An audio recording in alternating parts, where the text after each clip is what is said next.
네, 안녕하십니까. 문재인 정부 장관 및 청와대 출신 의원 전체 일동의 명의로 두 가지 사안에 대해서 기자회견을 진행하도록 하겠습니다. 먼저 첫 번째로는 전임 대통령에 대한 무도한 정치 보복에 대한 기자회견을 진행하고, 두 번째로는 문재인 대통령 고발 규탄 기자회견을 하도록 하겠습니다. 두 번째 고발 규탄 기자회견은 포항 지진 책임에 대해서 문재인 대통령의 고발한 내용에 대해서 김정한 의원께서 진행을 하도록 하겠습니다. 우선 참석하신 의원님들을 소개하도록 하겠습니다. 이계호 의원님 참석하셨습니다. 박범계 의원님 참석하셨습니다. 진선미 의원님 참석하셨습니다. 김성환 의원님 참석하셨습니다. 진성준 의원님 참석하셨습니다. 황희 의원님 참석하셨습니다. 권칠승 의원님 참석하셨습니다. 이하경 의원님 아니구나. 네네네. 이용선 의원님 참석하셨습니다. 윤영덕 의원님 참석하셨습니다. 그럼 먼저 전임 대통령에 대한 정치 보복 관련 기자회견을 시작하도록 하겠습니다.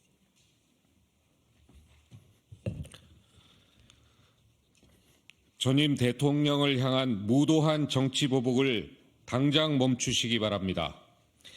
윤석열 정부의 정치 보복이 선거가 다가올수록 도를 넘고 있습니다. 취임 직후부터 서해 공무원 피격 사건, 동해 흉악범 추방 사건, 통계 및 신재생에너지 정책 등 전방위로 전임 정부의 사람들을 괴롭히더니 이제는 전임 대통령의 주변 사람들을 숨막히게 목을 죄고 있습니다.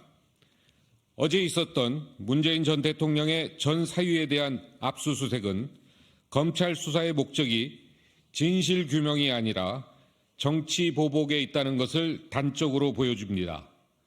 피의자도 아닌 참고인 신분인 사람의 자택을 압수수색하는 것은 전례를 찾기 어려운 일이기 때문입니다. 의혹이 있다면 수사를 하는 것은 당연합니다. 하지만 사실상 마무리된 수사를 윤석열 대통령 최측근이 전주지검장으로 가면서 분위기가 180도로 바뀌었습니다. 다시금 광란의 칼춤을 시작하고 있습니다. 심지어 검찰은 최근 문재인 전 대통령의 사위뿐 아니라 가족의 계좌 내역까지 샅샅이 들여다보며 털어대고 있습니다. 심지어 그 계좌에 등장하는 사람까지 소환하고 있다고 합니다. 이는 명백한 별건 수사입니다. 수사의 목적이 진실이 아니라 괴롭히기에 있는 말 그대로 정치 수사입니다. 전임 대통령에 대한 명백한 정치 보복입니다. 특히 대통령 기록관에 대한 무차별적인 압수수색 등 갑작스럽게 속도를 내는 시점도 수상합니다. 혹 김건희 특검법이 국회를 통과한 것에 대한 분풀이식 보복 수사가 아닌지 의심하게 합니다. 이미 윤석열 정부 2년 동안 전임 정부의 머리끝부터 발끝까지 탈탈 털었습니다. 그것으로도 부족해 가족까지 거꾸로 세워 틀 셈입니까? 도대체 윤석열 정부는 이렇게까지 해서 얻고자 하는 것이 무엇입니까? 법은 만인 앞에 평등해야 합니다. 지위 고하를 막론하고 죄가 있다면 처벌받아야 하지만 죄가 없다면 전임 대통령의 가족이라는 이유만으로 괴롭힘을 당해서도 안 됩니다. 윤석열 대통령은 국민을 두려워하기 바랍니다.